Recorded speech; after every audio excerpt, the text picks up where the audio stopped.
Hi everyone, and welcome to How Do We Uniform November Foxtrot Uniform Charlie Kilo Unfuck Things.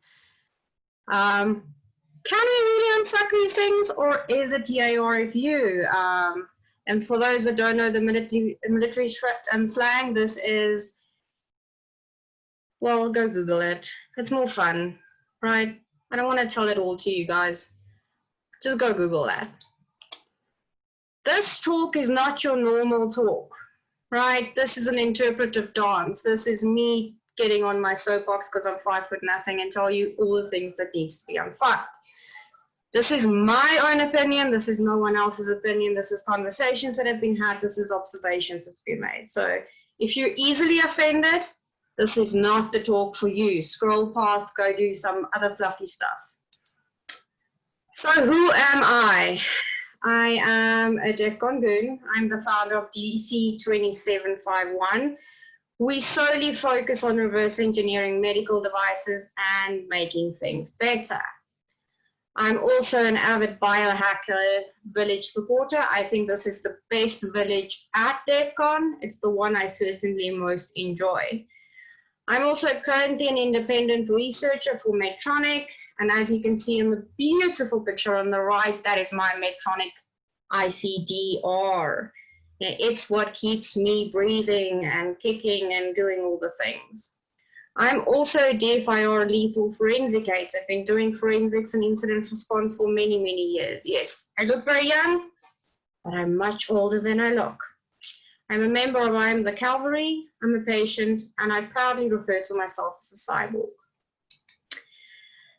Now, I wanted to do a different talk this year because I believe that if we know what is wrong, we can find ways to fix them. So this is the talk for all medical device enthusiasts, those that want to unfuck the things, those that want to fix it and make it better. So let's talk about the legacy of all problems, right? I sat the other day and I did the maths. In the US alone, there is 600,000 new implantable devices every year. These devices last for approximately a decade. So you start adding these up, we have a whole sea of devices that sooner or later will add to our technical debt. In a single hospital, if you put all the devices together within a hospital in the US, you'll have 10 to 15 million connected medical devices. That's about 10 to 15 connected devices per patient bed. To give you an example, I was in ICU because often than none, my heart's an asshole and it lands me into ICU for some TLC, right? So I go have my holidays. If you look around, you have infusion pumps, you have monitors, you have external monitors monitoring your pacemaker or your ICD, and you have central stations. It is this big ocean of bleeping lights. I know Jason Street always refers to it as a box with blinky lights. Well, go be in an ICU bed, you'll see lots of those. So when we start realizing how many hospital beds there are, how many devices are attached to those beds, we start seeing the magnitude of the legacy. We see the ocean of devices we are faced to protect or to fix. Now, this is what led me down this path, is that I think we should start fixing the shit now. We can't wait for another year, can't wait for 2, because we're adding to our problem. And now as we've seen COVID, healthcare has changed forever. The boundaries have been broken, the perimeters no longer exist. So you wonder why I say the legacy. Well, in case you did not know, most medical devices are coded in C. So I decided to do a dad joke. The question is, how are we getting it so wrong? And yeah, someone said that someone was me. I want to know why in 3 years we've made no strides, or why in 3 years we're doing the same things over and over. Well, let's start at the beginning. Lack of clear definitions. There's no consistencies in the terms that we use. I often go to talks and I realize, well, We're talking about medical device security, but the more that we are listening, I realize it is a Windows 10 endpoint within a healthcare establishment that we're talking about. Surely that's not the same as an insulin pump, an infusion pump, or even a pacemaker. Those things don't even look or act the same. So I decided to do what any good researcher does, and I went to the dictionary. I looked up the terms. So let's explore healthcare. The field concerned with the maintenance and restoration of the health of the body and mind. Right? It's hard. But this is what healthcare does. This is what hospitals do. So surely any device that they put there to help facilitate this should be called a healthcare device. So let's explore what is the meaning of medical, relating to medicine or the practice of medicine. So it is something that allows us to practice medicine.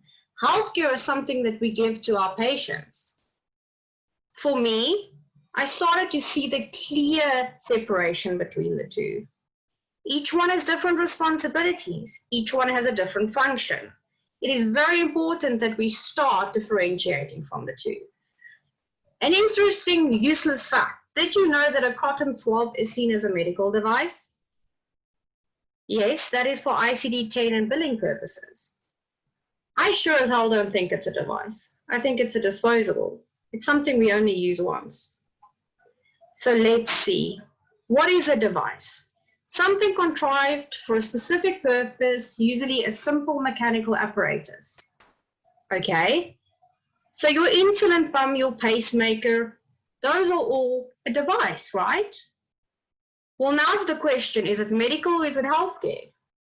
We need to start differentiating because each one of the two have different controls, different threats, different weaknesses and vulnerabilities.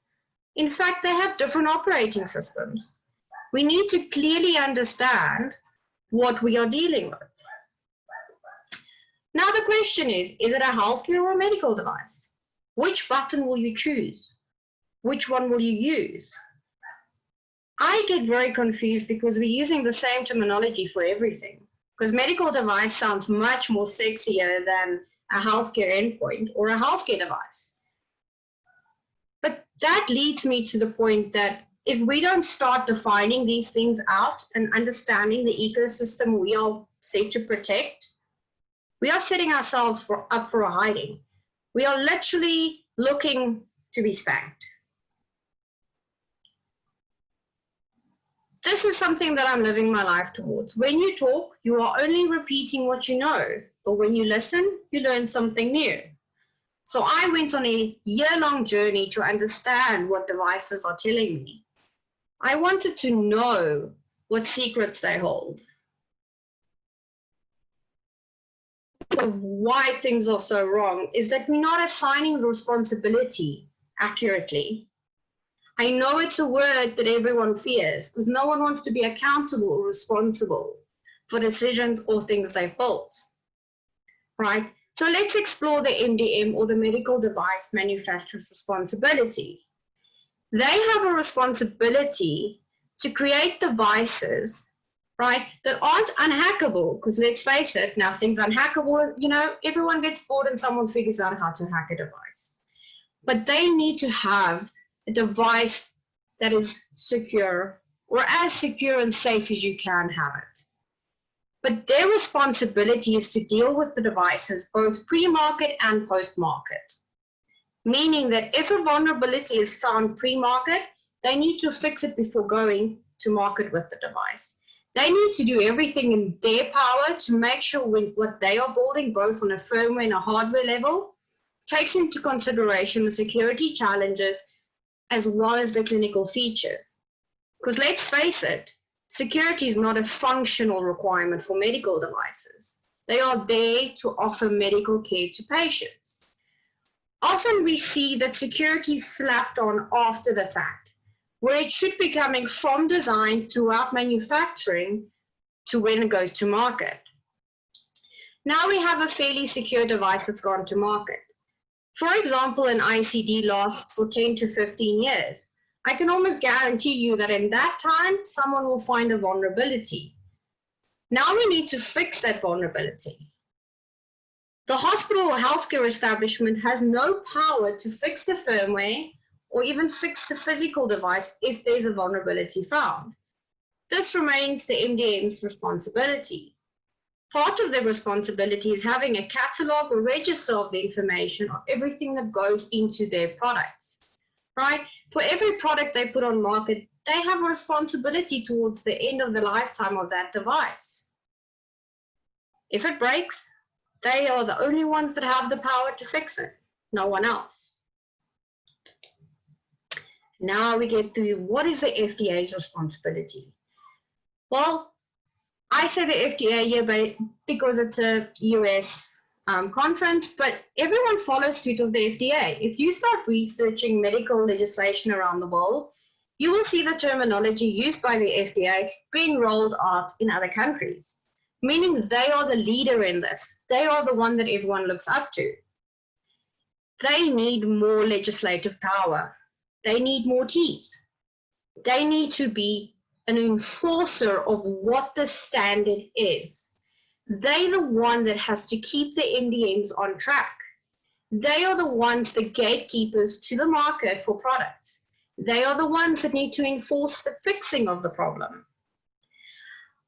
I know that they're currently working on new guidances, and I surely hope that it's got more teeth. An example of this is in the guidances currently it states, reasonable risk analysis needs to be done. However, the reasonable analysis that is required for it to meet the reasonable test is not specified. So again, we have guidances that don't have enough detail or standards out. I'm hoping that from a legislative point of view, we can actually start setting the tone of what is expected from a medical device, both on a clinical and both at a security level. And this is not just for implantables. I know it's a little bit harder when it's inside someone, but let's start categorizing it. Let's start standardizing the things and setting out the rules of engagement. What is expected of a device? How should it be used and how it should be updated? These are things that only can be done by the FDA. They are the rule setters. They are the rule enforcers. Then we look at what is the HDO's responsibility. Their responsibility is to keep their patients alive. Their responsibility is to have these diversities of devices on their networks, but they have to implement them in a safe way, taking into consideration the type of device it is, how it communicates, and how they are going to introduce it into their ecosystem. Those are the responsibilities of the HDO. They do not hold a responsibility for updating firmware or even vulnerability management of devices. That should be a manufacturing role. We've seen that during COVID-19, HDOs are crumbling globally. Healthcare is fracturing. And the fact is that they are designed, their purpose is to deal with pandemics and viruses. We are now expecting them to take on board cybersecurity and do the job of the manufacturer or do the job of the FDA. That is not what they're designed for. So how can we expect that they will not crumble and break even further? As a security researcher or a hacker, I don't want to be responsible for breaking healthcare more. I want to be responsible for making it better. So we should take into consideration that the decisions they make on a daily basis are life and death. They have patients connected to them. We shouldn't be making things harder for an HDO. We should be supporting them and making it safer for them to implement. The last thing I want is for someone to have a device breached and a patient to lose their life. It puts science back tens of decades. And the fact of the matter is, I would not be here without my device. I would be dead at the age of 19. It has extended my life, and for that I'm grateful and thankful. So we cannot go forward and break things more until we have an understanding how we can build them up. Now the third problem is two worlds colliding, meaning we have this complex ecosystem that has different devices, but we have one way of implementing them. We have a cookie cutter approach when it comes to introducing medical devices into a hospital because we don't define these out properly. Are we heading for a big bang, or is it going to be a meeting of the minds? I think we are facing a situation where we're going to have a big bang, because all we need to happen is for these controls to fail.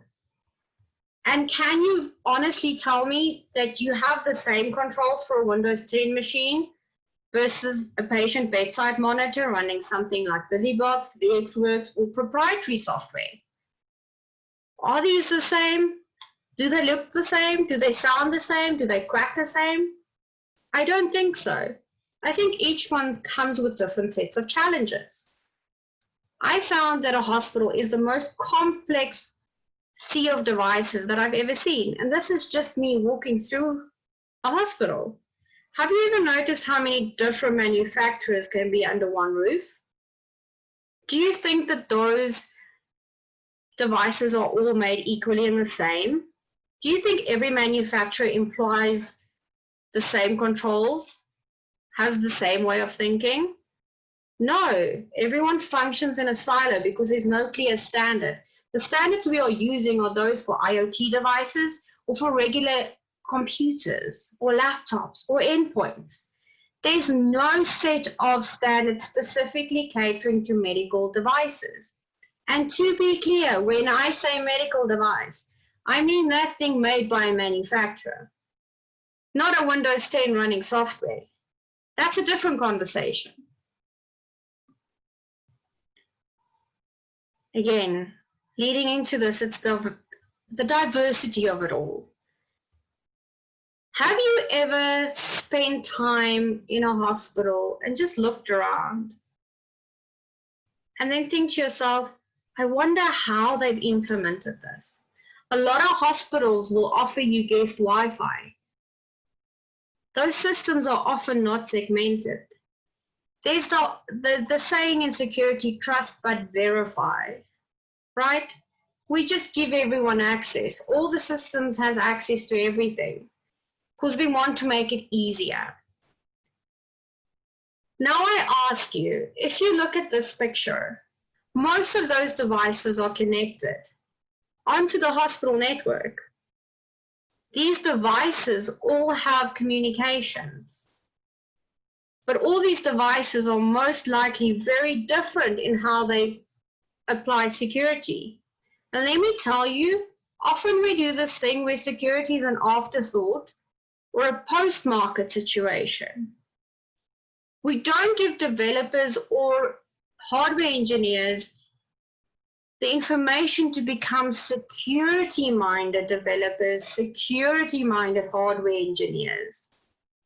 Security can be built into every portion of your pipeline and should be. We should be taking this as a requirement to look at. I'm also big that one day these devices will be hacked. In fact, they might already be hacked because we don't have the data to pull from to say whether or not a device has been hacked. Always in incident response, we come after the fact and say, oh, if I only had logs, or if I only had this piece of evidence. We should be building in these controls to be able to visualize what's going on a device. Now you might ask how I know this. Well, I have a whole room filled with medical devices. I have a whole library filled with firmware. I have been doing forensics for the last year. I'm trying to determine whether or not there's any logging or whether or not I even have the ability to do a forensic investigation. And I can tell you that no, because no one considers the fact that these devices will inevitably one day get breached, if they have not already.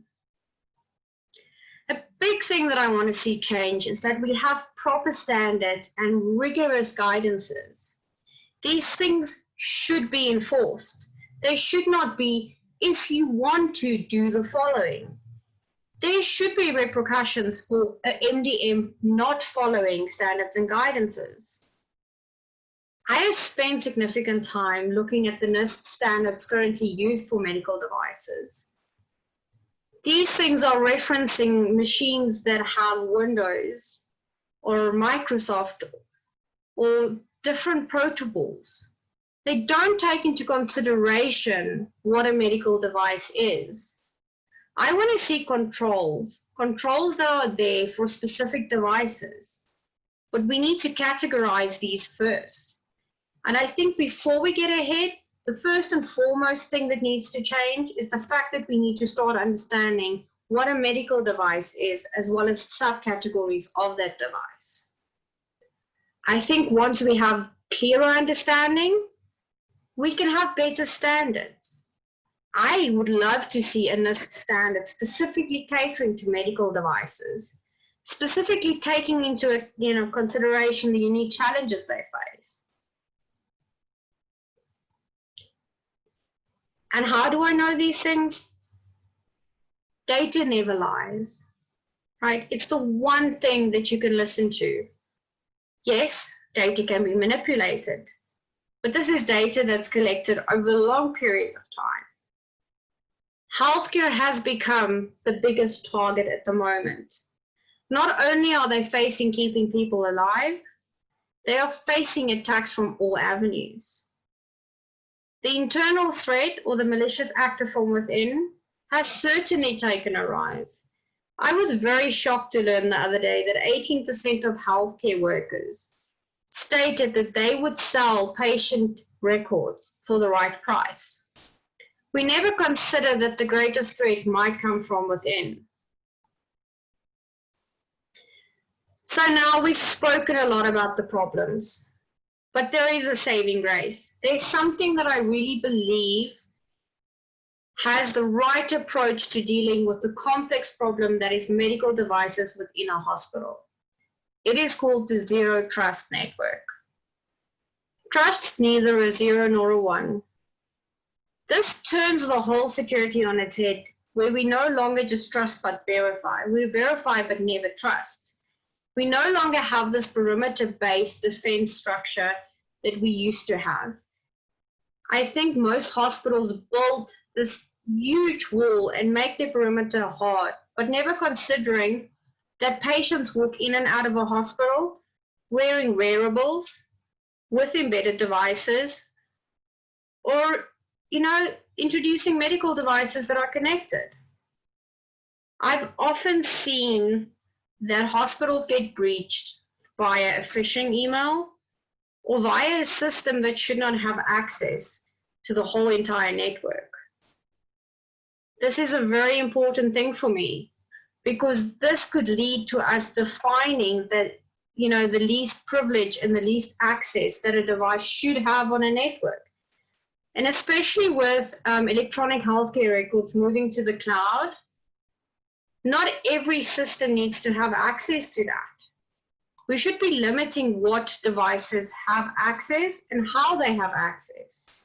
And I think one of the biggest things and the most promising things is if we find that a device is no longer conforming to the rules and the controls we've set up, you can revoke the access for that device. It breaks down the perimeter and makes it more secure. It makes it more manageable, because now we have the ability to differentiate between devices. And we don't have to have a cookie cutter approach to healthcare security. Another big thing I realized is us as researchers or the FDA or the MDM, we don't like to play nice together. We don't like to listen to someone that has a difference of opinion than we do. We don't like criticism. We don't like to debate situations. But the fact remains that working together is the only way that we get to solve healthcare. After all, it takes a village, or even two, for that to even happen. I think it's a smarter way to pull resources together and hit this problem from all sides. It needs to be a multidisciplinary approach to solving the problem that is healthcare and medical device security. So let's see some solutions. We need to define things better. We need to assign the responsibility and accountability to the parties involved. We need to not trust implicitly. We should not put devices into our networks and trust them with the keys to the kingdom. We should assume that a device is breached at all times, because most likely it is, because you don't know otherwise. At one point of time, we are gonna see medical devices breached. Well, they might already be.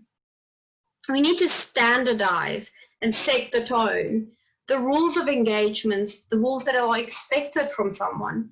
And by someone, I mean the MDM. These things need to be defined, and clarity needs to be given to what the expectation of a secure device is. I want to see these things on black and white. I don't want to have the conversation anymore. I want a call to action to make things better, to change it now before legacy comes and bites us in the ass. Because every year we wait, every year we take, it adds so much more to the problem. At one point, the problem will become unmanageable if we don't do something now. If you as a researcher find a vulnerability, do the proof of concept, reach out, make things better, but don't just find a problem, find a solution. Because finding problems are easy, breaking in is easy, but it's finding a way for things to work better that is going to change the world fundamentally. And it's not one person nor two people, but a whole collective effort that will change the future of connected devices. Thank you very much, and please feel free to reach out. Hit me up on Twitter, email me, go comment on my blog. But I'm looking forward to your questions, and I'm looking forward to the discussion. And thank you for giving me an opportunity to get on my soapbox and for once be tall and shout in a room about things that are making me angry.